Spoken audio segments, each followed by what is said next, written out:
사도신경을 하심으로 추수감사 예배를 드리겠습니다. 나는 전능하신 아버지 하나님 천지의 창조주를 믿습니다.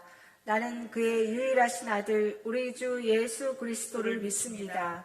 그는 성령으로 잉태되어 동정녀 마리아에게서 나시고 본디오 빌라도에게 고난을 받아 십자가에 못 박혀 죽으시고 장사된 지 사흘 만에 죽은 자 가운데서 다시 살아나셨으며 하늘에 오르셔 전능하신 아버지 하나님 우편에 앉아 계시다가 거기로부터 살아있는 자와 죽은 자를 심판하러 오십니다.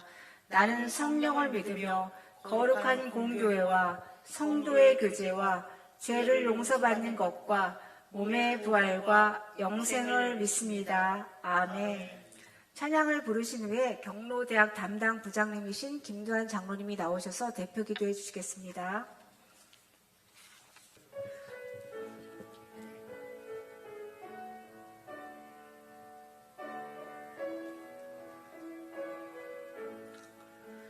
날 구원하신 주 감사, 모든 것 주신 감사, 지난 추억이네 감사, 주 내 곁에 계시네, 명기로운 봄철에 감사, 외로운 가을 감사, 사라진 눈물도 감사, 나의 영혼 평안에 응답하신 기도 감사, 거절하신 것 감사, 헤쳐나온 풍랑 감사, 모든 것 채우시네, 아픔과 기쁨도 감사, 절망 중 위로 감사, 증량 못할 은혜 감사, 크신 사랑 감사해, 길가에 장미꽃 감사, 장미 가시도 감사, 따스한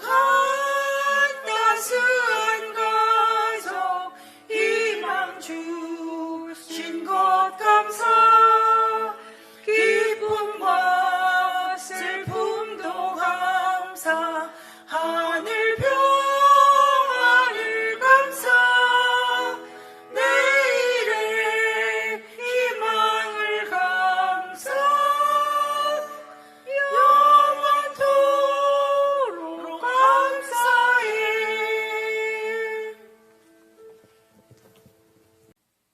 우리의 기쁨과 산소망이 되시는 전지전능하신 하나님 아버지, 죄와 허물로 죽을 수밖에 없는 저희들을 주님의 십자가의 사랑으로 구원하여 주심을 감사드리며 주님께 영광 올려드립니다. 언제나 무서운 코로나로부터 지켜주시고 무더웠던 여름날도 무사히 지내오게 하시며 안보하여 주심은 하나님의 큰 은혜라고 믿습니다. 오늘 경로대학은 이 시간 추수감사절의 예배를 드리게 됨을 감사드립니다. 올 한 해도 풍성한 열매와 큰 은혜로 복을 내려 주신 하나님께 감사드립니다. 농부가 1년 동안 수고하여 얻은 열매로 하나님께 예배하며 나아가듯 우리에게 올 한 해 주님이 베풀어 주신 큰 은혜들을 돌아보며 예배에 나왔습니다. 무엇보다도 코로나 속에서도 예수 그리스도 안에서 믿음 생활을 한 것이 하나님의 풍성한 은혜와 사랑의 열매라고 믿습니다. 전능하신 여호와 하나님을 찬양합니다. 또한 하나님께서 지켜주셔서 우리 경로대 학생들이 영상을 통해서 예배와 유익하고 즐거운 일들을 많이 경험했습니다. 연로하신 모든 어르신들을 결실한 곡식과 과일과 같이 건강으로 축복하여 주시옵소서. 긴 인생 가운데 우리 경로대학의 생활이 가장 큰 기쁨이 되며 새로운 많은 것들을 경험하게 하옵소서. 그리고 우리가 드리는 예배 가운데 하나님의 한없는 사랑을 느끼며 믿음이 성령 안에서 더욱 충만하게 하옵소서. 날마다 은혜가 넘치게 하옵소서. 하나님 아버지, 이 시간 하나님의 말씀을 대언하실 김재웅 목사님에게 성령의 충만함을 허락하셔서 축복의 말씀과 성령 충만한 기도로 우리를 인도해 주실 줄 믿습니다. 항상 목사님을 건강으로 인도하여 주시옵소서. 사랑의 아버지 하나님, 경로대학에서 봉사와 헌신하는 각반의 교사들과 보이지 않는 곳에서 여러 가지로 도우시고 헌신하는 봉사자들에게 지혜와 능력을 허락하시고 항상 담대한 용기를 주셔서 모든 일을 잘 감당하게 하옵소서. 저희들에게 하나님의 큰 은혜를 내려주시길 간절히 소망합니다. 여기에 모인 모두가 이 경로대학을 통해 예수 그리스도를 더 깊이 만나는 복된 시간이 되길 원합니다. 이들의 헌신과 수고로 더 많은 분들이 주께 돌아와 구원받는 큰 역사가 있게 하옵소서. 예배의 시종을 주님께 의탁하며 풍성한 감사의 제목과 기쁨을 주신 예수 그리스도의 이름으로 간절히 기도드리옵나이다. 아멘.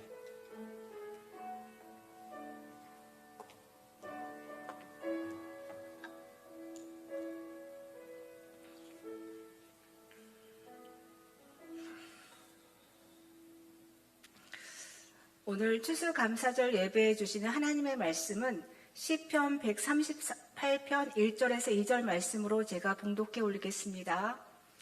내가 전심으로 주께 감사하며 신들 앞에서 주께 찬송하리이다. 내가 주의 성전을 향하여 예배하며 주의 인자하심과 성실하심으로 말미암아 주의 이름에 감사하오리니 이는 주께서 주의 말씀을 주의 모든 이름보다 높게 하셨습니다. 아멘. 목사님이 나오셔서 전심으로 주께 감사하십시오라는 주제로 말씀을 선포하실 때 많은 은혜 받으시기 바랍니다. 할렐루야. 잘 지내셨습니까? 벌써 추수감사주의를 우리가 예배를 맞이하게 됐습니다. 안타깝게도 2년 동안 경로대학이 늘 성전에서 목요일마다 시끌벅적하고 그리고 하루 종일 찬양하고 노래하고 율동하고 그런 시간들을 보냈어야 되는데 안타깝게도 올해도 그렇게 하지 못했습니다. 그럼에도 불구하고 늘 영상으로 우리가 유튜브를 선생님들이 보내실 때마다 열심으로 참여해 주시고 또 함께하여 주셔서 진심으로 감사를 드립니다. 오늘 우리가 읽은 시편 138편은 앞에 보면은 그렇게 되어 있습니다. 다윗의 시라고 나와 있습니다. 이 말은 다윗이 이 시를 썼다는 뜻이겠죠. 여러분, 다윗이 누구인지 아마 교회를 다니지 않으신 분들도 한 번쯤은 들어보셨을 것이라고 생각합니다. 이스라엘의 지도에는 별이 그려져 있거든요. 그 별을 다윗의 별이라고 얘기를 합니다. 그만큼 이스라엘 사람들에게 있어서 다윗은 굉장한 영웅이고 지금도 다윗과 같은 메시아를 기다리고 있는 것이 사실입니다. 그런 위대한 다윗이 오늘 하나님 앞에 감사의 시를 썼습니다. 저는 여러분에게 이 다윗이 이 시를 어떻게 쓰게 됐을까? 그 배경을 잠깐 이야기를 좀 나눠서 오늘 이 감사에 대한 내용을 좀 했으면 좋겠습니다. 다윗은 소년 시절에 왕으로 기름 부음을 받았습니다. 여러분 너무 좋겠죠? 왕으로 기름 부음 받았으면 이제 그때부터 모든 것이 다 잘 풀려야 되잖아요. 거기에다가 그는 물맷돌로 가장 컸던 블레셋의 최고의 장수였던 골리앗을 이겼습니다. 아마 그의 인생은 폈다고 모두 다 생각했을 것입니다. 사람들은 사울이 죽인 자는 천천히요 다윗이 죽인 자는 만만이로다 라고 얘기할 정도로 다윗의 위상은 그 당시에 사울 왕을 뛰어넘었습니다. 그리고 사울이 사위 삼았던 또 다윗의 모습도 있었습니다. 그렇게 겉으로 보기에는 승승장구했고 블레셋도 다윗만 보면 겁을 냈던 그러한 대단한 장수였지만 사실 다윗의 인생을 성경을 가만히 살펴보면 그렇게 우리가 알고 있는 평탄한 인생이 전혀 아니었습니다. 왕으로 기름 부음을 받고 난 이후에도, 그리고 사울 왕의 그의 장인어른이었던 사울 왕의 질투로 인해 그는 10년 이상을 도망자의 신세로 지내야 했습니다. 그를 찔러 죽일 수 있는 두 번의 기회가 있었지만 그는 하나님께 기름 부음 받은 자를 죽일 수 없다라는 그의 신앙으로 인하여 사울을 죽이지 못했죠. 드디어 왕이 되었습니다. 그리고 약 7년 동안에 또 남유다와 북이스라엘의 갈등 끝에 그는 나라를 통일했습니다. 그러면 그때부터 그의 인생이 좀 펴야 되는데 사실 그러지 못했어요. 그는 70세에 죽을 때까지 평생 전쟁터에서 그의 삶을 살아야 했습니다. 여러분 상상해 보십시오. 10대의 시절에는 도망자로 지내야 했고, 그 자기 혼자 도망다는 것이 아니라 거기에 400명의 사람들이 늘 다윗과 함께 했습니다. 그들은 성경에는 그렇게 기록되어 있어요. 원통한 자들, 그리고 어려운 자들이라고 얘기하고 있어요. 뭔가 사회적으로 풍족해서가 아니라 늘 누군가의 도움을 받아야 하고, 그리고 늘 그 사회 안에 불만을 가진 사람이었다는 것이죠. 그들을 다윗은 통솔해야 했습니다. 왕이 되고 나서도 그의 마음대로 할 수 있는 것이 아니었습니다. 여전히 그의 주변에는 블레셋과 수많은 적군들이 그를 둘러싸여 있었습니다. 그래서 늘 그 주위에는 피냄새가 진동을 할 수밖에 없었습니다. 다윗은 너무나 성전을 짓고 싶었어요. 우리 교회처럼. 그런데 하나님께서 다윗에게 그렇게 얘기했죠. 너는 피를 너무 많이 흘려서 성전을 지을 수가 없다고. 다윗은 정말 평생 하나님만을 찬양했고, 그래서 하나님을 위해서 그가 하고 싶었던 것조차도 그는 하지 못했습니다. 그의 주변은 늘 전쟁터와 같은 분위기에서 거칠었고 황량했고, 그리고 그는 마지막 순간까지 자기 두 아들이 서로 왕이 되고자 하는 그러한 왕자의 난 속에서 선택을 해야 되는 그러한 삶을 살았습니다. 여러분, 이러한 다윗의 모습을 보시면서 혹시 외모적으로 다윗이 어떤 모습일 거라고 생각하십니까? 사실 다윗은 전쟁에서 한 번도 지지 않았거든요. 그리고 소년 다윗이라고 했지만 많은 사람들이 생각하는 그 전쟁에 뛰어난 다윗의 모습을 상상하겠지만, 다윗의 모습을 그렸던, 다비드상을 그렸던 사람이라든지 아니면 그림을 그렸던 많은 사람들은 다윗의 모습을 그렇게 기록하지 않았습니다. 대부분 미소년, 근육질이 있는 그러한 상상의 모습을 하고 있었습니다. 그러니까 그 모습만 보면 다윗은 요즘 말로 하면 굉장히 유명한 미소년 같은 배우의 모습을 지니고 있었다고 해도 과언이 아니죠. 그러나 아까 제가 앞에서 말씀드린 대로 다윗의 삶은 그가 사람들이 상상했던 것만큼의 그 얼굴만큼 다윗은 살지 못했습니다. 그런데 오늘 우리가 읽은 20편 138편의 내용을 보면 이렇게 나와 있죠. 내가 전심으로 주께 감사하며 신들 앞에서 주께 찬송하리이다. 내가 주의 성전을 향하여 예배하며 주의 인자하심과 성실하심으로 말미암아 주의 이름에 감사하오리니 이는 주께서 주의 말씀을 주의 모든 이름보다 높게 하셨습니다. 마치 이 말씀만 읽어보면 다윗의 삶이 정말 하나님만을 맨날 높이고 그러면서 그의 인생이 참 하나님만을 예배할 수 있는 그러한 사람 같은 생각이 들어요. 그죠? 그런데 실제로 다윗의 모습은 아까 제가 말씀드린 것 아주 작은 부분이지만 그는 그러한 삶을 살았다는 것이죠. 다윗의 인생의 말년에 우리가 이 시를 썼다라고 학자들마다 이야기를 하고 있습니다. 그렇다면 다윗은 어떻게 보면 도저히 감사할 수 없는 조건임에도 불구하고 다윗은 감사했다는 것이죠. 그는 무엇을 감사했을까요? 첫 번째 말씀 보면 2절에 주의 인자하심으로 하나님을 찬양했고 감사했다라고 나옵니다. 인자가 뭘까요, 여러분? 하나님의 자비하심을 뜻하는 거죠. 사실 다윗은 수많은 죽음의 위험과 때로는 자기의 적군 앞에서도 미친 척하며 살아내야 했던 사람이었습니다. 아까 그 400명의 사람들이 원통한 사람들이라고 얘기했죠. 그 원통한 사람들이 나중에 어디로 갔다가 집에 왔는데 자기의 이 자녀들이, 가족들이 다 포로로 끌려간 걸 알고 다윗을 죽이려고 했어요. 다윗이 그들을 이끌었지만 그들은 자기를 이끌었던 다윗마저도 죽이려고 했던 그런 거칠었던 사람입니다. 그런 가운데서 다윗은 살아남았습니다. 그가 말년에 하나님을 찬양했던 건 바로 그거였다는 거죠. 내가 비록 나의 인생이 힘들고 어려웠지만 하나님은 끝까지 나를 인자하심으로 지켜주셨다. 우리 이 영상을 보시는 우리 학생분들, 또 선생님들 아마 오늘 1년도 참 많이 힘드셨을 거라고 생각합니다. 아침에 새벽기도 마치고 가면은 안양 1번가를 가면요, 거의 일주일에 한 번 이상은 폐업을 하는 가게를 봅니다.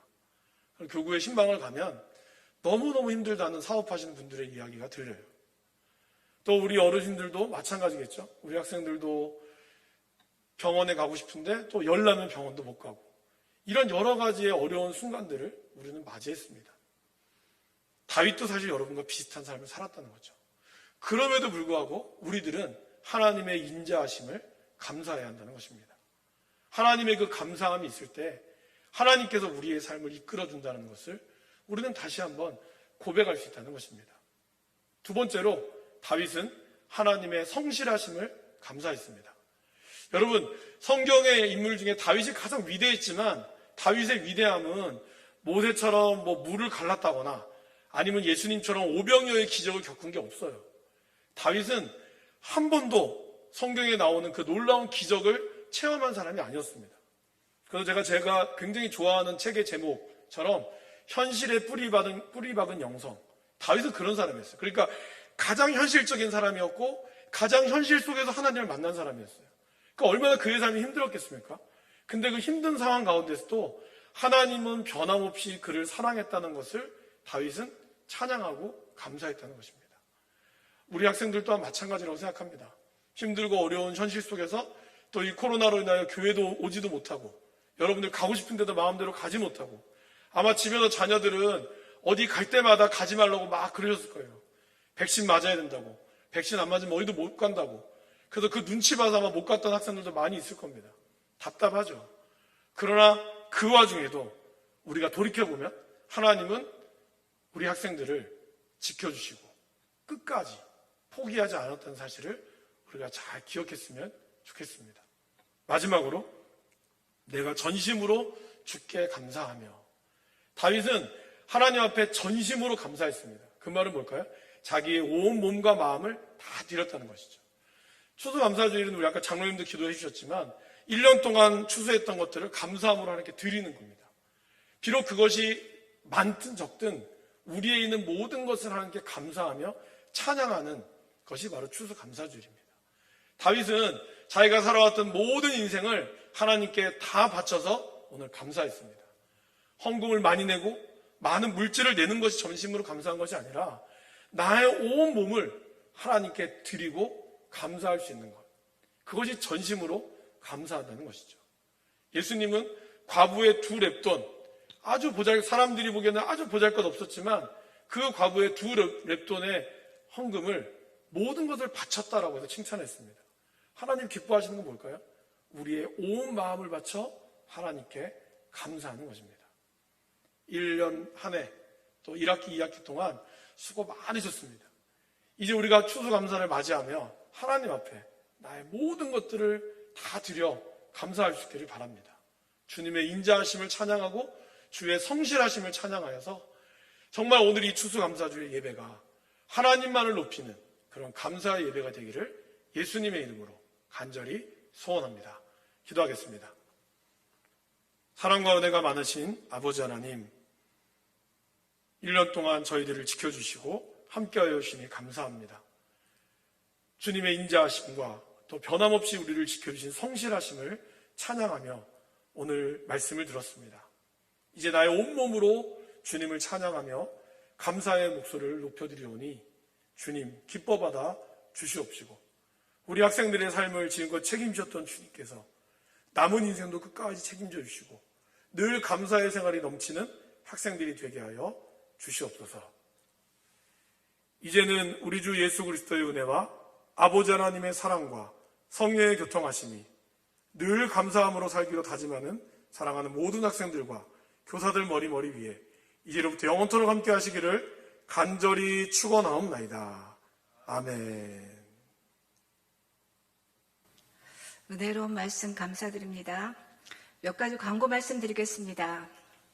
추워지는 날씨에 건강 늘 조심하시기 바랍니다. 두 번째로는 담임 선생님들께서 보내주신 영상 잘 받아보고 계신가요? 여러분들이 보시고 그 소감을 문자나 카톡으로 담임 선생님께 보내주실 때요. 그 아프신 분들이나 기도 제목 있으신 분들은 담임 선생님들께 중보 기도를 또 요청해 주시기 바랍니다. 오늘 예배 영상과 함께 저희가 추수감사절 특별 공연 영상을 보내드립니다.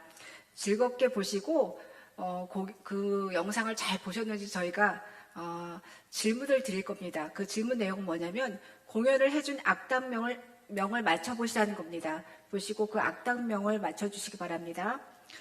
네 번째로는 올해도 얼마 남지 않았습니다. 여기까지 오시느라 너무 애쓰셨는데 아까 목사님 설교 말씀도 마찬가지로 여기까지 오시느라 너무 애쓰셨습니다, 여러분. 그 나머지 기간도 주위 분들을 잘 섬기시고 파이팅 하셔서 종강 예배 때 건강하신 모습으로 뵙겠습니다. 감사합니다.